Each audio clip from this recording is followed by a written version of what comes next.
Tidore dijuluki sebagai negeri para raja dalam catatan sejarah Tidore sebelumnya, bernama Toadore, yang berarti aku telah sampai.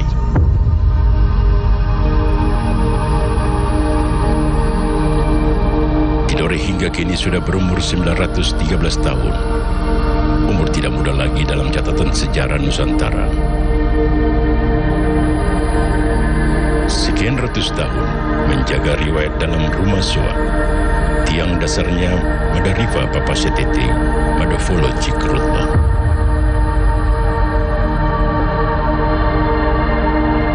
Tanah ini dan para rajanya sudah lama menjaga Papua, Gamsio Semafor Suara, Serang, Gorom, Kei Setanimbar, Weda, Maba Patani, terus berdoa untuk sebuah negara bangsa yang mandiri dan sejahtera. Tidore, tanah tua yang dilupakan.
Wali kalau minggu rumahnya kalau oka marai.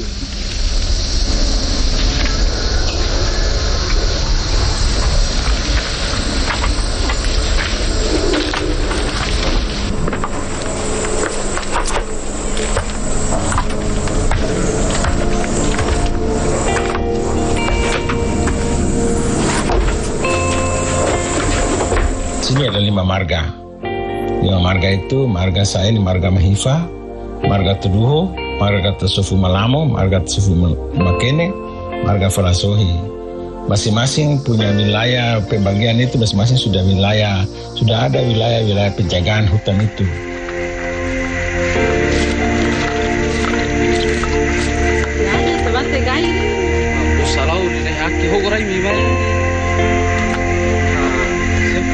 Yang disebut dengan bahasa adat Tidore itu sedaerah. Itu sedaerah itu masing-masing wilayah itu dijaga oleh marga masing-masing. Jadi apabila marga Tuduho membuka lahan di wilayah marga Mahifa atau mengambil sepotong kayu atau sepohon bambu kah, sepohon kayu di wilayah itu harus minta izin ke ketua marga Mahifa atau Sowohi, diizinkan baru bisa ambil. Jadi marga Mahifa juga begitu, kalau mau berkebun di wilayah Tuduho itu minta izin di Sowohi Tuduho. Jadi wilayah itu disebut itu sedaerah.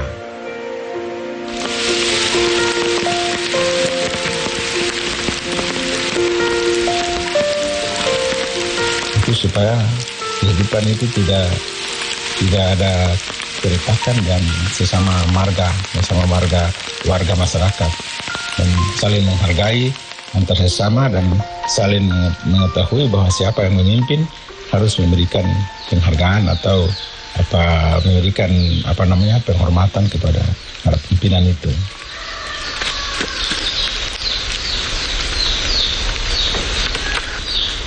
Tanaman palawija, tanaman bulanan itu tomat, sayur-sayuran. Nanti juga ada tanaman-tanaman tahunan yang menghasilkan yang paling banyak di masyarakat ini. Selain dari tanaman-tanaman bulanan itu tanaman yang banyak menghasilkan untuk menopang kehidupan ekonomi masyarakat itu pala dan cengkeh.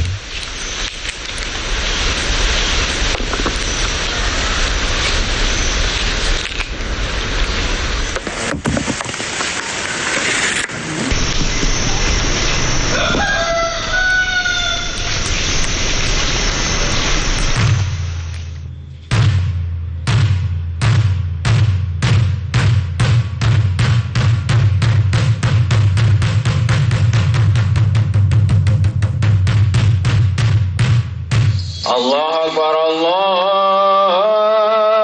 Akbar.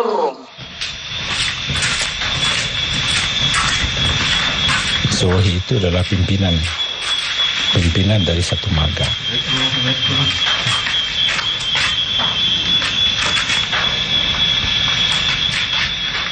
Agama dan budaya ini semua tidak boleh kita abaikan.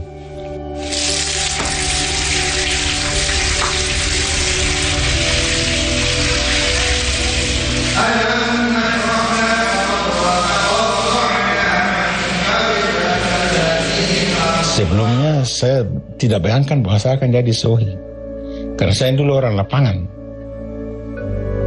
Saya sibuk dengan itu. Tapi setelah saya dipegang tangan bahwa ganti saya, ngona kali ngori, dari sohi lila ngofasedano, sedera astalok. Itu kesadaran pimpinan sohi itu dia datang.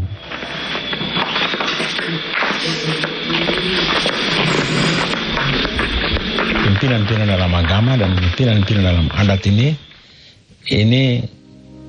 berbeda, tapi tujuannya satu saja.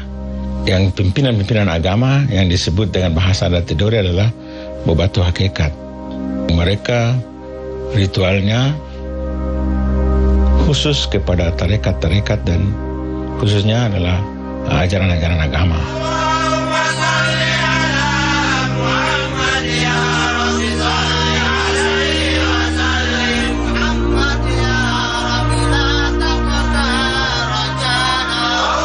Kemudian kalau adat, pimpinan adat, contohnya seperti Sohi ini juga kami laksanakan sesuatu itu berhubungan dengan makhluk yang lain, tapi semuanya harus bersandar kepada Allah Subhanahu Wa Taala. Nah itu, jadi contohnya seperti bahasa istilah yang orang Tidore selalu sebut bahwa madafolo dikirullah, madarifa papastete. Jadi atas kepala ada Allah, kemudian kita bersandar kepada para leluhur.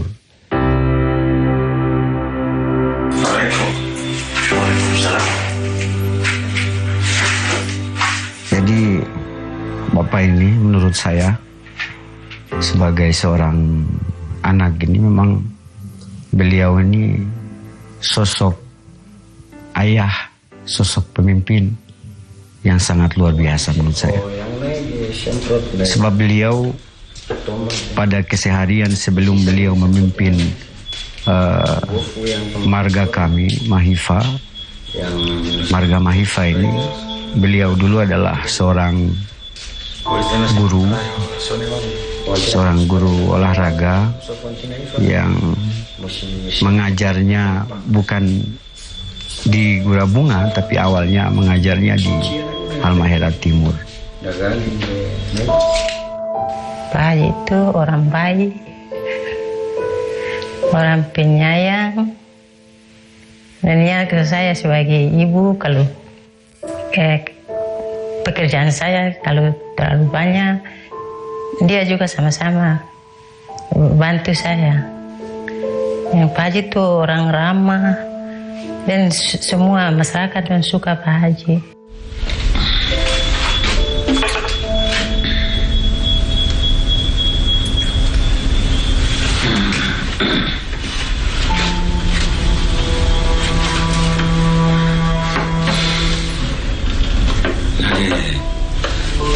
una telepon Haji. Una telepon Haji. Sebab skripsi tapi nama dosen pendamping maju. Jadi unasnya tapi bicara kembali harus putus sih.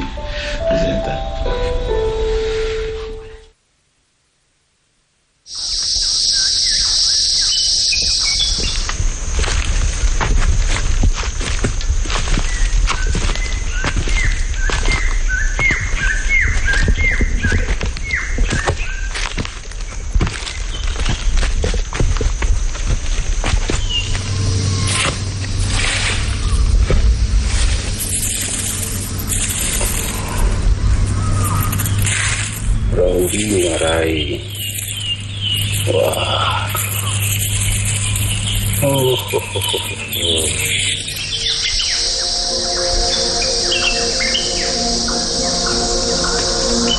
Bukan tahun berapa, tapi setiap saat, setiap orang berkebun pasti akeso itu tetap ada, tetap minta.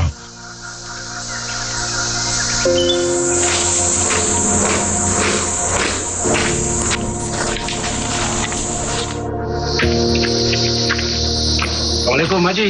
Waalaikumsalam. Begini. Wari foto. Tadi gua kemarin joro tahu, kemarin tahu merau ringa sih. Haji. Kayak akhir betul dia kembawa ke. Nah, kata dia gimana? Macam aku suruh orang ketemu lah, tak perlu lama ya. Oh jo. Jo. Ya. Jadi Haji. Ya. Karena setiap tanaman itu pasti ada serangan hama.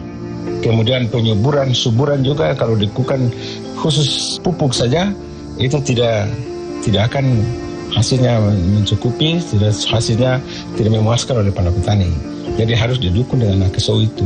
Jadi setiap tanaman itu dia layu atau serangan hama atau cuaca buruk seakan-akan tidak menghasilkan, maka mereka minta air itu, akeso itu untuk kami buat untuk menyuburkan dia kembali.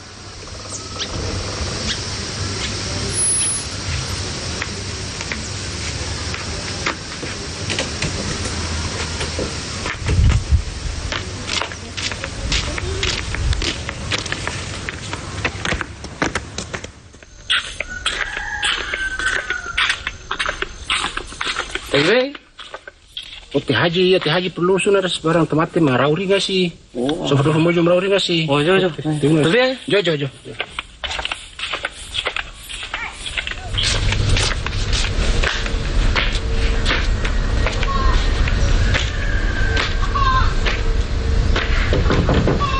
Assalamualaikum.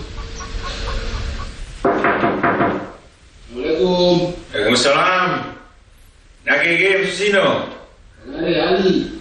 Yo, Nino, perlu lagi Nino.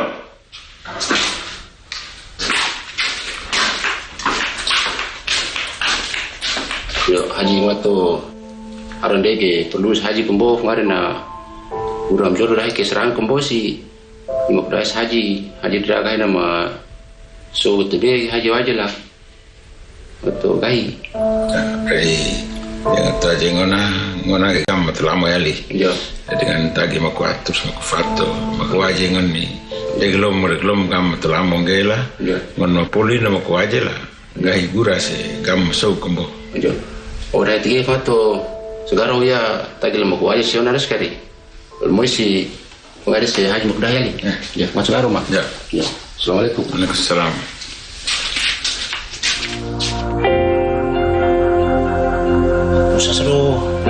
Pusa sedo ori angin rai Indonesia Sita Siapa bersih lu? Serai sih. Assalamualaikum. Waalaikumsalam. Triage. Aware. Terus lagu ni form cerita kembo. Wah, warua sih ngufar. Ayo konono ngufar ya. Wah, cerita yang ini sih. Warua sih cerita. Yo, gimana Pak? Si Tebere cerita de Tebere kembaso yang. Yo, de ngonino rembi terlambat yang ngali mau cerita yang dengan ngonire serais ngonim cerita kembo. Teman Niko dia buat mau kedai haji si ngom haji cerita rai si. Mai haji Fengare aja mau kedai si ngonim cerita mau atur. Begahi ngonim nagam masuk se gura masuk kembo. Oh, dia karena ngonim ndege. Segadon ndege kira-kira ngon na pendapat gitu be. Tiga. to yang pun orang ge haji kalau mau kurasi haji lai si Yo. una gure ma waktu ge fio Ojo ge temen ni gonde guna je kalau ngone fo cerita singon mau kumaya ga tegege una gure mo waktu kalau wangirbo. Rebo iya, dan tadi wangirbo ge. Wolbino. Bino jo Wolbino. Di tigi ngone fo makwaro tigirai mar singon ngaji mo pastano la kota so makumbola ga ngone gam so se. Oh, jo. Nge. Bangun dia terbialik maku aja. Air itu awalnya adalah air dari puncak.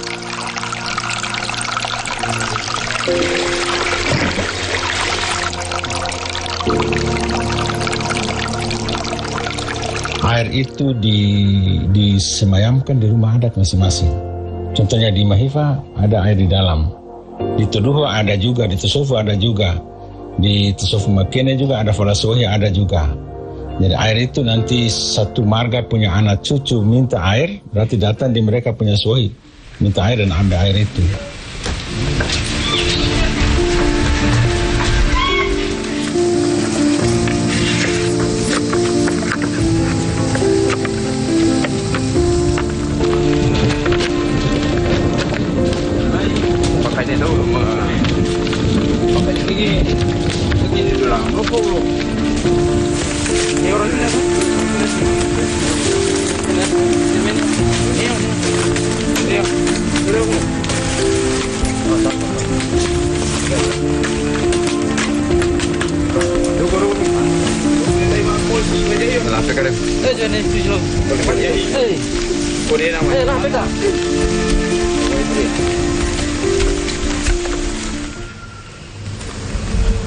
Itu ini siang ya.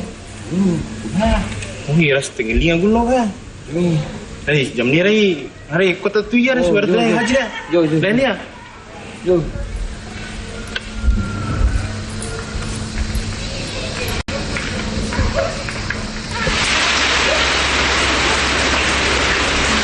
Jabatan Sasa Sohi ini berat karena tugas berhadapan dengan manusia dan tanggung jawab berhadapan makhluk-makhluk lain, makhluk Allah yang lain yang mendiami Pulau Tidore.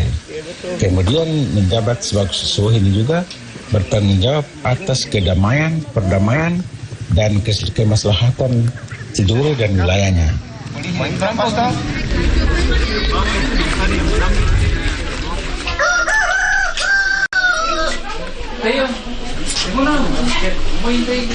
Un cumi kaki. Ngasih menang. Kunyok kumaga kubara tela kan. Oh jo, gue tara kaki ma. Man kubara. Jo. Hoye nama ma go kare la. Jo. Kubara na yo mega ifa na yo yati fa. Oh jo. Syukur fa un cumi. Jo mai sa ngotali la mega rese. Jo.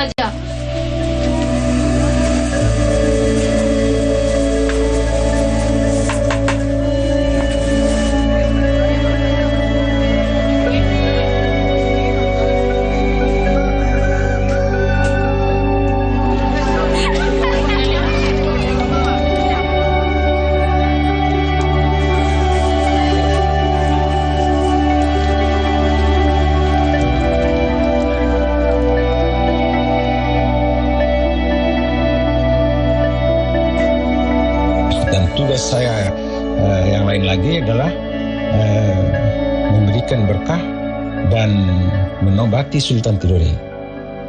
Itu tugas saya selaku Sohi Sahabati.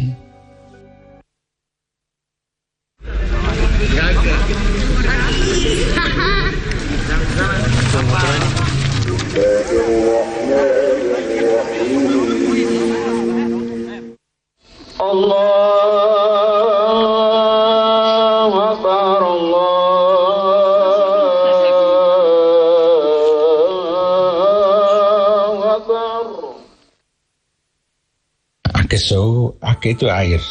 Air itu dibuat apa saja bisa. Dibuat apa saja yang keperluan kehidupan manusia, kehidupan makhluk hidup, semua bisa.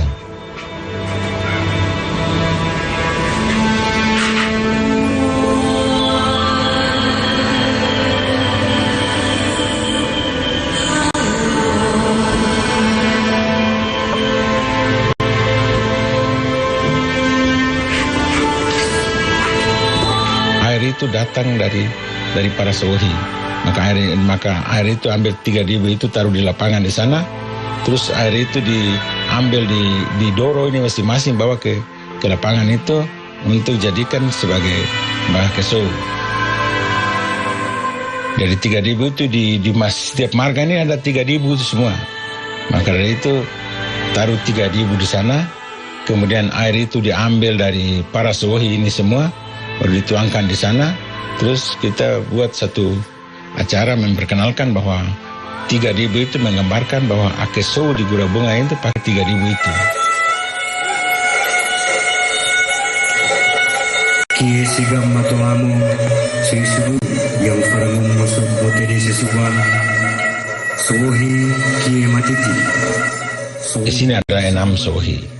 6 Sohi besar, yaitu 5 marga tambah dengan satu Sohi Kimatiti.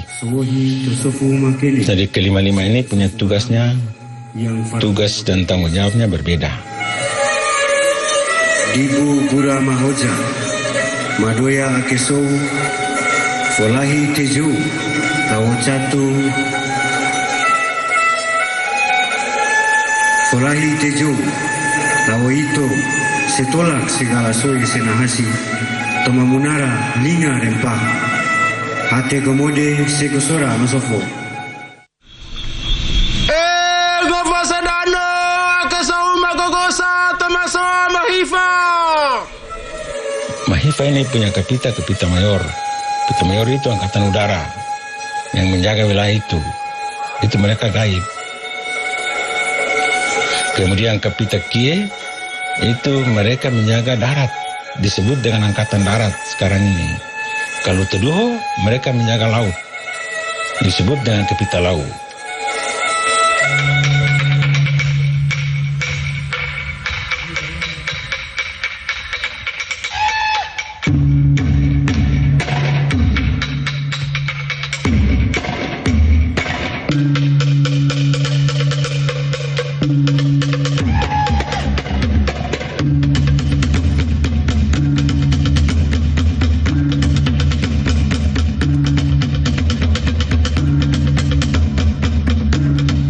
Sohi ini membawahi manusia dan membawahi para jin-jin yang menguasai Tidore ini dan wilayahnya. Nah, jadi kalau tidak makhluk itu, maka Tidore tidak akan merampas wilayah sampai di situ. Sampai diseram, sampai digorong, sampai dikei, sampai tenimbar, sampai Waigeo, Waigama, Misol, dan Salawati.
Sedano moi soninga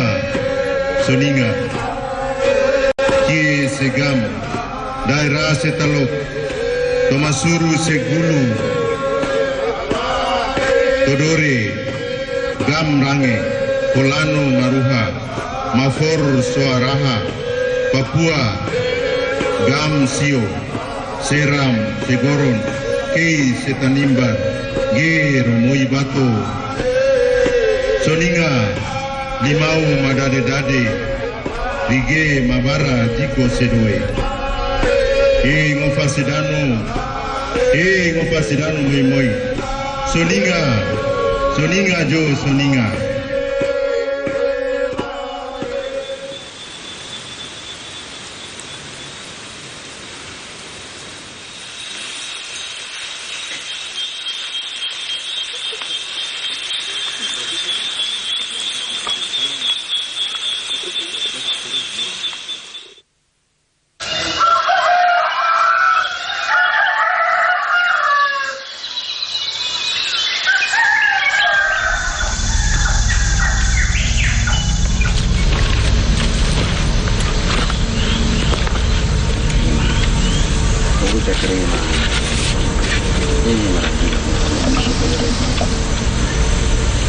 Marauri nga mga masuk yung ramaha. Yung pangatok karasi. Marauri nga mga masuk yung ramaha. Marauri nga mga masuk.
Teman-teman, pada episode ini kita akan berbagi kisah dan pengalaman bagaimana menariknya belajar tari tradisi. Para narasumber kita yang merupakan tokoh-tokoh tari akan menceritakan pengalaman-pengalaman mereka bagaimana mereka mulai belajar tari tradisi. Yuk, kita simak.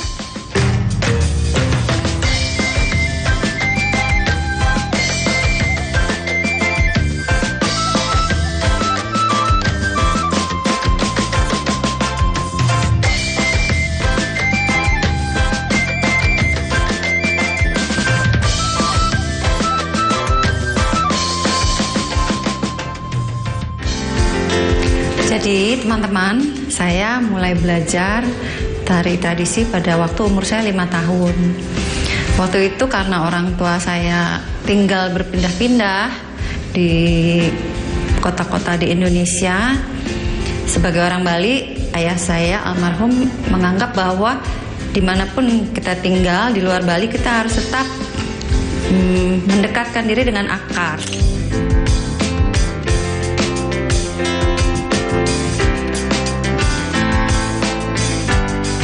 Jadi dari sejak umur 5 saya sudah mulai berlatih tari Bali, apakah itu gurunya dipanggil ke rumah atau saya didaftarkan ke sebuah sanggar tari di kota tempat kami tinggal. Jadi sejak umur 5 itulah saya terus berlatih, tidak pernah berhenti sampai kira-kira saya selesai menyelesaikan semua tarian dalam materi kurikulum sanggar, pendet, panji semirang, tenun, sampai akhirnya legong itu di umur sekitar 13-14 tahun. Kemudian pada waktu saya SMA umur 15, saya sempat mulai membantu guru saya. Waktu itu saya tinggal di Bandung, membantu dia mengajar kelas junior. Jadi perjalanan saya dari mulai berlatih tari dari awal, dari nol sampai akhirnya saya mulai mengajar.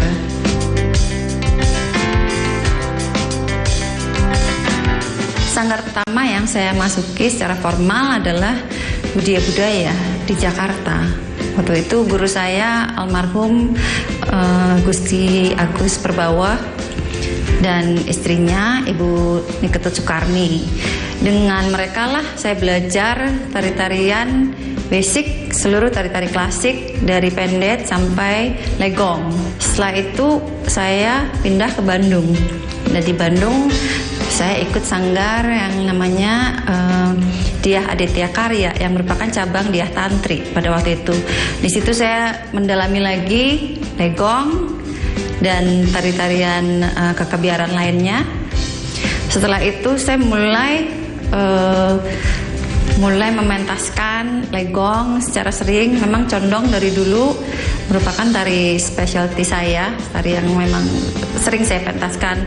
Lalu saya juga belajar di beberapa guru. Tentunya guru utama saya adalah Ibu Ayu Bulan Trisna Jelantik yang adalah maestro legong Indonesia. Dari beliaulah saya belajar berbagai tari-tari legong klasik maupun palegongan maupun legong baru. Selain Ibu Bulan yang walaupun beliau adalah guru utama saya, beliau selalu mendukung saya untuk berguru ke siapapun itu. Jadi malah kadang-kadang Ibu Bulan sendiri yang menelpon kalau saya ada keinginan untuk belajar kepada seseorang. Untuk tari Trunajaya saya belajar ke maestro tari Trunajaya Ibu Luh Menak langsung di Tejakula, di tempat beliau tinggal di Singaraja di Buleleng. Lalu juga Trunajaya saya belajar kepada Ibu Turaksa, seorang seniman arja yang juga terkenal dengan nama Liku Buleleng.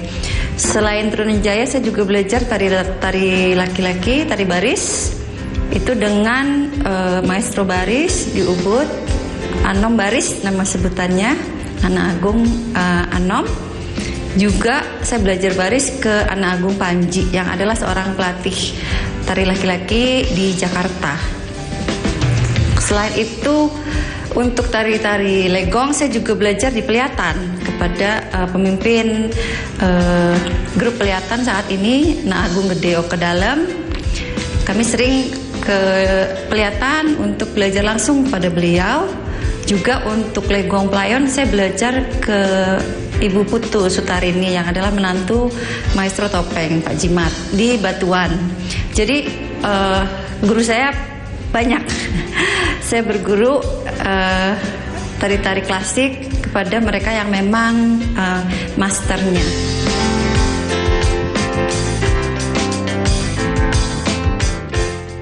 Waktu saya kecil, belajar menari Bali itu terus terang sempat menjadi beban buat saya. Karena saya anak perempuan terkecil dari 4 anak perempuan orang tua saya. Jadi di umur 5 tahun itu saya memulai berlatih di saat kakak-kakak saya sudah lebih dulu berlatih. Jadi saya merasa selalu ketinggalan, saya merasa selalu paling bodoh, dan sering setiap kali mau berangkat kursus itu saya nangis dulu. Saya nggak mau karena saya selalu merasa tidak diperhatikan oleh guru karena saya paling bodoh. Sementara kakak-kakak saya, terutama kakak saya yang paling besar di mata saya waktu itu sudah menari dengan hebatnya. Jadi saya selalu merasa minder. Kapan saya bisa sebagus kakak-kakak saya? Barulah setelah kira-kira umur 14, di saat saya mulai dipasangkan dengan kakak yang persis di atas saya, yang 3 tahun lebih tua. Di situ barulah kepercayaan diri saya mulai tumbuh bahwa saya sudah bisa menari menyamai kakak-kakak. Pengalaman adalah guru terbaik, dan belajar dari orang yang sudah banyak pengalaman merupakan proses belajar yang sangat baik. Dari pengalaman-pengalaman yang akan dikisahkan oleh para narasumber kita akan mendapatkan banyak pelajaran menarik, juga kisah yang menarik.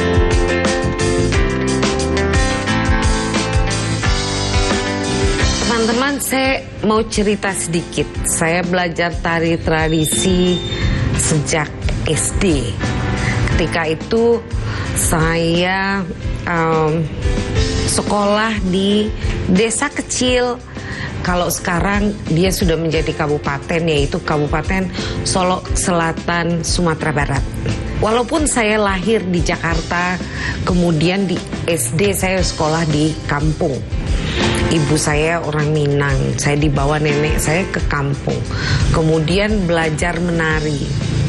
Jadi belajar menari, pertama kali belajar menari adalah tari payung.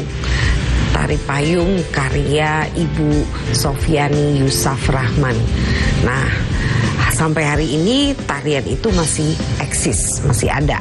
Teman-teman bisa cek nanti tari payung Sofiani Yusaf Rahman. Nah, pengalaman belajar menari itu bagi saya menjadi seperti batu loncatan. Ternyata menyenangkan gitu. Ternyata menyenangkan. Lalu saya sempat juga mengikuti lomba. Kalau sekarang namanya FLS 2N, mungkin teman-teman tahu. Waktu itu SD, tingkat SD namanya kalau dulu adalah Porseni, ya. Itu Porseni. Selain dari seni juga ada olahraga nih. Jadi perlombaan olahraga dan seni. Nah, itu sama dengan FLS 2N. Jadi pakai tingkatan perlombaannya dari kecamatan, kabupaten, provinsi sampai nasional. Nah, kebetulan SD saya dapat juara 1. Kita juara 1 di kabupaten. Ini membuat saya menjadi sangat bersemangat setelah itu. Kemudian ada KKN, mahasiswa Akademi Seni Kerawitan Indonesia Padang Panjang. Mereka melakukan KKN, mengadakan pentas. Saya semakin punya keinginan untuk alangkah menyenangkan jika saya selalu berada di panggung. Nah, itu pertama kali saya belajar menari. Dan kemudian setelah SMP saya menyambung ke kalau sekarang namanya SMK, kalau dulu namanya Sekolah Menengah Karawitan Indonesia. Nah, itu di Kota Padang. Dan waktu itu SMK-nya 4 tahun. Jadi 4 tahun belajar menari dengan basic tradisinya adalah Minang. Nah, setelah itu tamat 4 tahun di SMKI, saya menyambung ke IKJ. Nah, di IKJ menariknya saya belajar banyak jenis tari tradisi Indonesia. Jadi walaupun saya punya modal tari Minang, tapi saya harus belajar tari Jawa, tari Betawi, tari Aceh, tari Sulawesi, Bali, Sunda, dan sebagainya. Itu menjadikan saya memutuskan hidup saya menjadi seniman tari.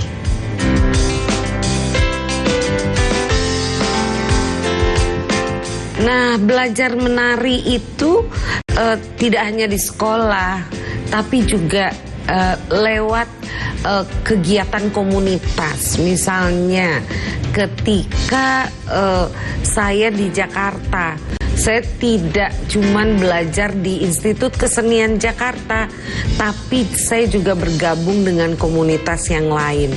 Ada komunitas Betawi, itu dengan teman saya. Kemudian juga belajar di komunitas kakak kelas saya yang punya basic tari Palembang.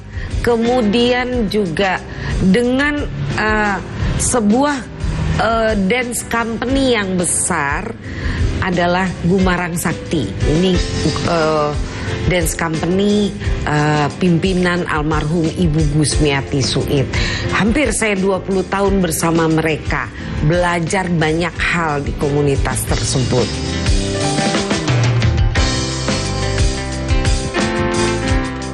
Banyak sebetulnya pengalaman yang menarik, ya. Satu, dengan kultur atau latar belakang budaya saya ketika belajar tari tradisi lain. Itu yang paling sangat bertolak belakang adalah ketika saya belajar tari Jawa. Nah, belajar tari Jawa membutuhkan tidak hanya gerak yang sangat pelan, tapi ada misalnya sikap-sikap, ya, seperti pandangan, ya. Saya sudah menjelaskan sebelumnya, pandangan tidak boleh frontal ke depan, dan kemudian ada batas-batasan langkah, ya. Dan latihannya menggunakan kain yang sempit, gitu. Jadi pakai, kalau istilah orang Jawa, pakai jari, ya. Itu diwiru, ada samparannya di belakang. Nah, itu samparan itu dia kan harusnya di belakang. Nah, ketika kita melangkah besar, dia akan lari ke depan. Nah, itu nggak boleh sebetulnya. Jadi bagaimana menjaga samparan tetap di belakang. Dosen saya tuh sampai duduk, ya, sampai duduk untuk menahan kaki saya, ya, menahan kaki saya agar tidak bergerak lebih luas, gitu. Jadi selalu menjaga antara langkah pertama dengan langkah kedua itu tidak boleh punya jarak yang jauh, harus rapat. Nah, kemudian juga sikap badan di Jawa itu dia tidak boleh memperlihatkan ekspresi yang frontal atau sikap yang tegas pada tubuhnya, tapi dia harus selalu semeleh, ya, sikap tubuhnya semeleh, ya, kemudian dengan pandangan ke bawah itu beda sekali. Saya sampai harus punggung saya tuh harus ditepokin gitu sama guru. Nah, kenapa saya bilang ini menarik? Karena bagaimana saya beradaptasi dengan budaya yang berbeda. Sama, walaupun misalnya dengan menari Aceh, itu juga sama. Jadi walaupun sama-sama Sumatera, itu tidak serta-merta kita gampang gitu. Banyak pengalaman yang menarik dan lucu sebetulnya. Nah, kemudian ada yang menarik lainnya itu guru-guru tari zaman dulu itu tidak sama dengan guru-guru tari zaman sekarang. Guru-guru tari zaman dulu itu yang pertama adalah persoalan disiplin, dan kemudian bagaimana saya bisa bisa memberikan tanggung jawab, dedikasi saya di dalam belajar. Itu kalau saya bilang guru-guru yang dulu tuh keras gitu. Jadi ketegasan mereka. Mungkin di awal-awal saya akan merasa berkecil hati gitu atau tersinggung. Tapi lama-lama saya merasakan bahwa guru-guru ini yang membuat saya menjadi menari semakin hari semakin baik dan semakin baik. Nah, kemudian pengalaman berharga ini ya menjadi acuan ketika saya beradaptasi dengan budaya-budaya lain. Nah, ini yang sangat bagi saya tuh menarik gitu. Saya bisa mengalami peristiwa beradaptasi dengan budaya-budaya lain lewat tarian. Itu adalah sesuatu yang bagus buat saya.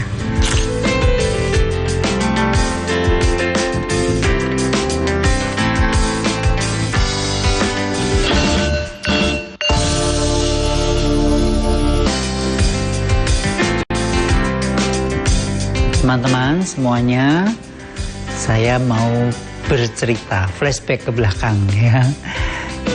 Pertama kali saya belajar nari itu pada waktu SD mungkin ya, masih kecil ya. Lalu SMP itu sempat belajar ke teman-teman aja, teman sekolah. Karena saya kelahiran di kota Temanggung, jadi saya belajar di seputar Temanggung saja. Nah, di Temanggung kan kota kecil di lereng Gunung Sumbing. Jadi untuk mencari guru-guru tari yang handal seperti di Jogja, Solo sangat-sangat tidak mungkin.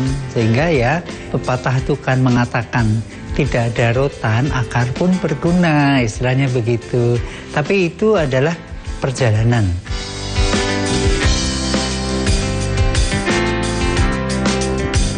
Nah, setelah itu kemudian tahun 74 saya kuliah di ASTI, Akademi Seni Tari Indonesia di Yogyakarta.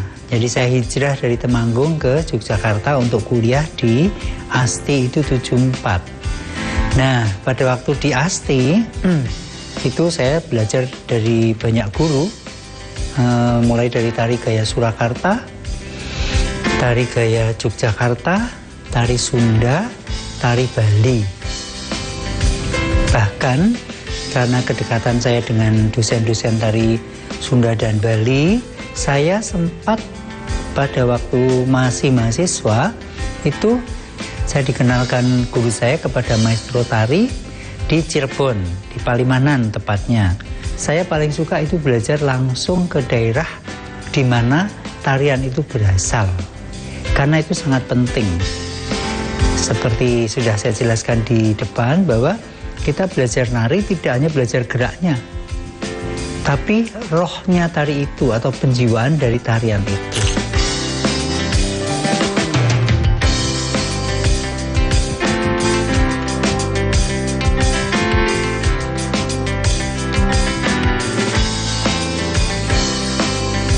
Cerita tentang pengalaman menarik, teman-teman, banyak sekali.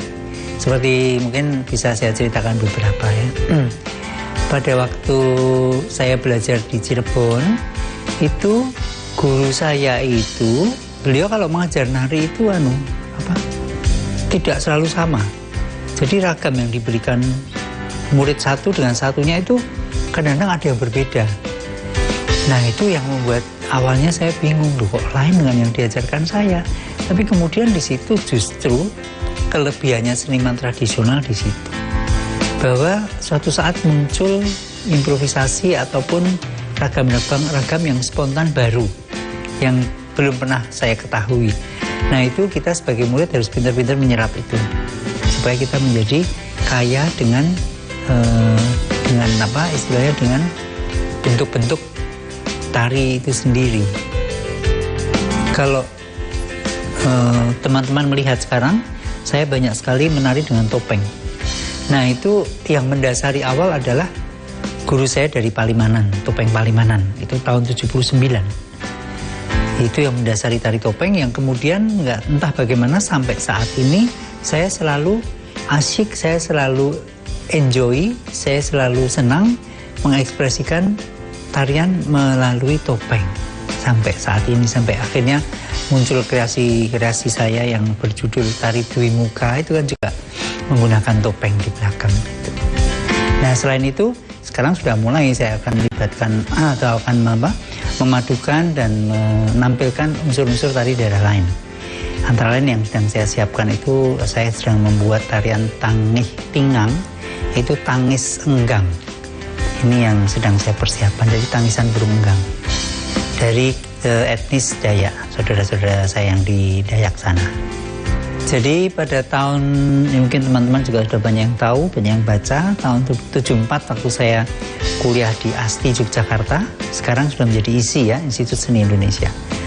Saya bertemu dengan kakak kelas, yaitu Mbak Bekti Budi Hastuti, atau sering akhirnya sekarang disebut Mbak Tuti Nini Towo. Itu beliau menciptakan tari Nini Towo yang menarikan lagu dari almarhum Kinarto Sabdo yang menciptakan tari Nini Towo itu.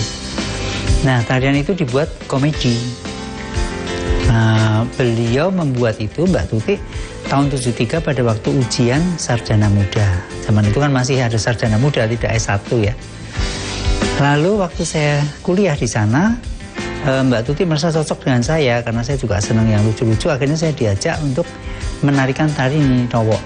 Nah, itu yang melekat sampai detik ini, sehingga sampai nama saya dipanggil pakai embel-embel Nini Towo di belakangnya gitu. Para narasumber kita sudah menceritakan pengalaman mereka. Pasti teman-teman bisa menemukan hal berharga untuk dipelajari. Belajar tari tradisi ternyata juga membuat para tokoh tari kita semakin memahami hidup. Teman-teman bisa belajar dari pengalaman hidup mereka. Semoga semua bisa menjadi inspirasi yang baik untuk teman-teman agar semakin tertarik belajar tari tradisi.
Lima dari 8 jembatan putus dan beberapa pelengsengan yang rusak akibat banjir akhirnya diperbaiki. 9 koper tidak menutup kemungkinan adanya upaya penyelundupan rokok ke Arab Saudi. Tradisi tahunan seperti nyadran atau bersih desa ini masih dilestarikan warga desa Edi, warga Kebomas Gresik, sukses menggeluti budidaya bonsai. Wine berbahan pepaya Bangkok ini ternyata rasanya tak kalah dengan minuman. Saksikan Jatim Awan hanya di JTV. Menamkan Arsenal, Paris Saint-Germain tantang Inter Milan di final Liga Champions. Pasifik Kaisar Surabaya kalah tipis lawan Satya Wacana Salatiga. Saiba dilengkapi 3 masker di ajang Porprov 9 Jawa Timur.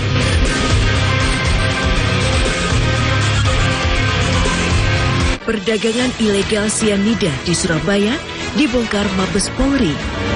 Berkedok guru spiritual, pria di Mojokerto cabuli 8 perempuan. Jatan ras, Polda Jatim tembak pelaku komplotan spesialis pencurian mobil pick-up antar kota.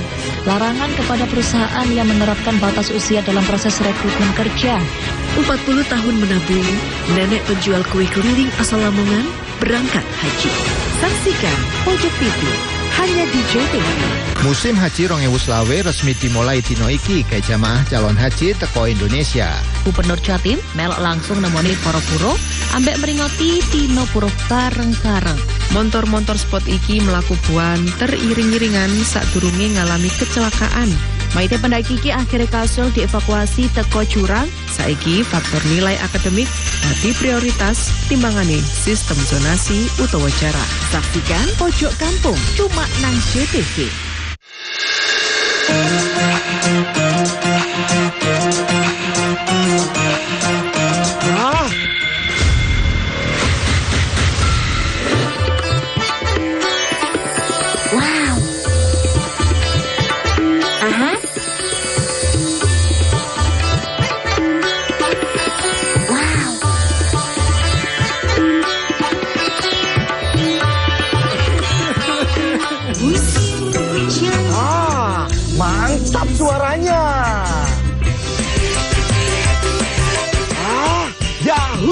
Hanya stasiun dangdut digoyang sampai Yahut.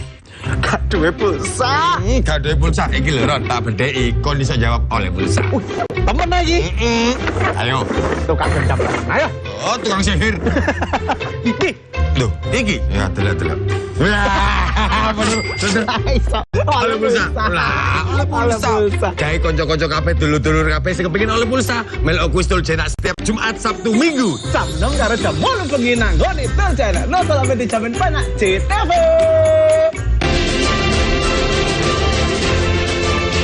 Gubernur dan Wakil Gubernur Jawa Timur telah menyampaikan visi dan misi membangun Jawa Timur selama 5 tahun ke depan. Bagaimana realitas di lapangan dan bagaimana masyarakat merespon dan berpartisipasi membangun Jawa Timur. Saksikan Gerhadi untuk Negeri setiap hari Selasa pukul 20.30 waktu Indonesia Barat hanya di JTV 100% Jawa Timur. Selamat berjumpa dalam program Jatim Gaspol, Gagasan Politik Jawa Timur.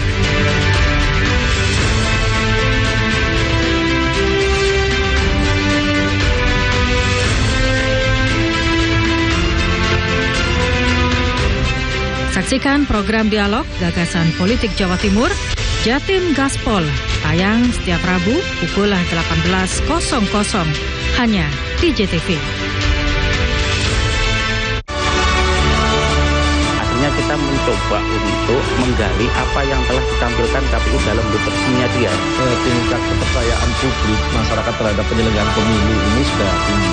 Tapi kita hanya mendapat itu terus terang, tidak transparan laporan itu. Mana yang kalah, mana yang menang masih ada upaya kasasi. Mudah-mudahan besok bisa memberikan hasil yang melegakan. Benar, berdampak baik pada semuanya lah ini nantinya.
budaya lestari. Mojo paet Singosari Kediri Kutingono. Ayo rek kuyup makaryo Jawa Timur tambah joyo. JTV 100% dongeng Jawa Timur 100% menghibur rakyat makmur. JTV 100% gawe wong Jawa Timur. JTV 100% Jawa Timur. Yo di Jawa Timur ragam warna-warni jadi melebur. Hati terhibur kembali berkumpul menjadi satu. JTV mantul mantulkan untuk filosofi dari tanah Jawi semua beraksi. Atur MC dan dedikasi semua seni ada di sini. Jawa Timur pancen gone seni. Riok ludruk campur sari. Teko Ngawi sampai Banyuwangi. Ragam budaya lestari.